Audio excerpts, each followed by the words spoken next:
Today's lecture will cover the fascinating field of psychology, which is the scientific study of human behavior and mental processes.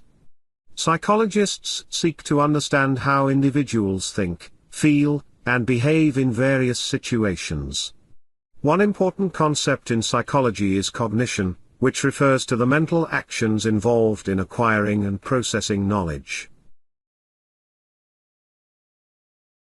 A key area of study within cognition is memory. Memory is the process by which we encode, store, and later retrieve information. Psychologists have identified different types of memory, including short-term memory, which holds information temporarily, and long-term memory, where information is stored more permanently. Another significant aspect of psychology is the study of emotions. They influence our reactions and are often linked to physical responses, like increased heart rate. Understanding emotions helps psychologists determine how feelings affect decision-making and interpersonal relationships.